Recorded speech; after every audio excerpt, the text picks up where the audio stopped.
Monsieur, we have the king. It is now up to us to wield his scepter. In this trying time, crucial decisions must be made without delay. First and foremost, we must take back Paris. And how do we do that, mon Dieu? There are automats everywhere, and they are constantly regenerated by their crimes. We have the king. Cagliostro has fled, but he is leaving a trail of blood. I doubt he will survive his injuries. As a result, the automats are left to their own devices, with no one to give them orders and no reinforcements. And since I'm sure that Parisians will no longer venture out into the streets, the machines will soon have no more souls to harvest. Sooner or later they will no longer be able to move and, par la grâce de Dieu, will become inanimate objects again. It's a matter of days, weeks at most. Mais ensuite, once peace has been restored, what of the kingdom? This is indeed a crucial issue. Leaving the nation without a government would expose it to the greatest danger. Worse, it would condemn it to civil war. Eh bien quoi, monsieur? Can you not govern together? Unfortunately, the disagreements that divide our assembly run far too deep. That which we can agree is that we have been given a chance to choose the person who shall succeed the tyrant. I believe I am the person who is best suited to exercise power. Of course, I will only hold office for as long as it takes to set up a new assembly and a government of the people. For the French will no longer tolerate a king. We can be sure of that. Are you joking? What have you done that would convince us to let you take down the monarchy? Answer, Monsieur de Robespierre. You have our full attention. Everyone here knows that I have the fortune that Monsieur Necker was kind enough to leave us. My conduct convinced Aegis to entrust it to me. Do you think we are prepared to let a simple representative from Artois squander this treasure as he pleases?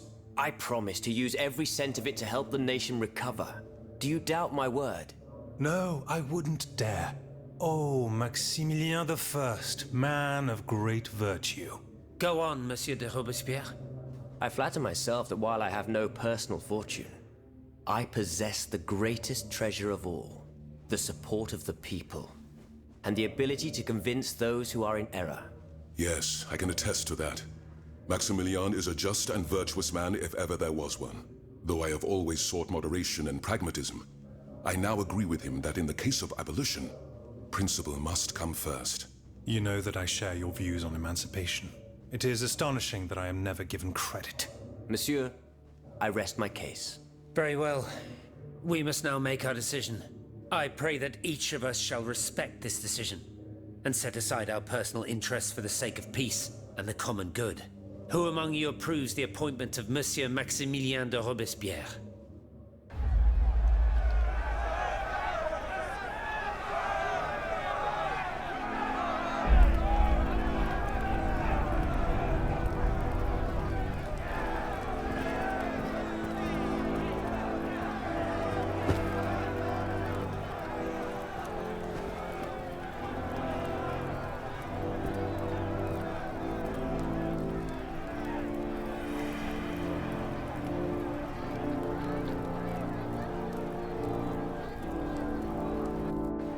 The National Convention welcomes Citoyen Robespierre, Consul of the Republic. Citoyen Louis de Bourbon, former King of France, in the name of the French people, in light of the innumerable crimes of which you have been found guilty, the members of the National Convention, meeting as an extraordinary court, have voted to sentence you to death. The sentence will be carried out on the hour. Now that justice has been done, the nation is ready to hear your last words.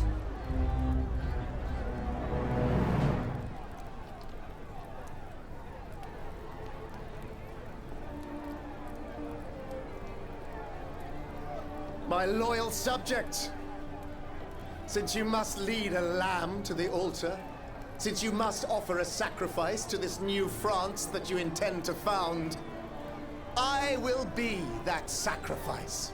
How dreadful this world is, where beauty is doomed to fade and flesh decays.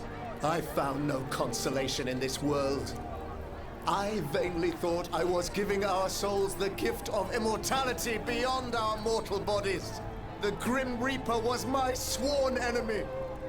Influenced By the most awful of men, I believed that the genius of machinery could overcome death itself. Alas, I have lost this fight, and am branded with the mark of murderer. Life, even more than the crown, was heavy for me to bear. I have suffered too long under the thumb of nature, which I despised. As a child, I saw my older brother die. I lost my father in the prime of his life, and then my mother, who was even younger. My beloved daughter did not live a year. As for my son, the first of my heirs, I unknowingly gave him to drink from a poisoned cup. I mourn the death of these poor souls daily. My death will not unite us, of this I am certain. For I, in my misery, have lost the support of my faith. So, executioner, lay me down on this board, Vatu. I will sleep now. Sleep at last, and not to dream.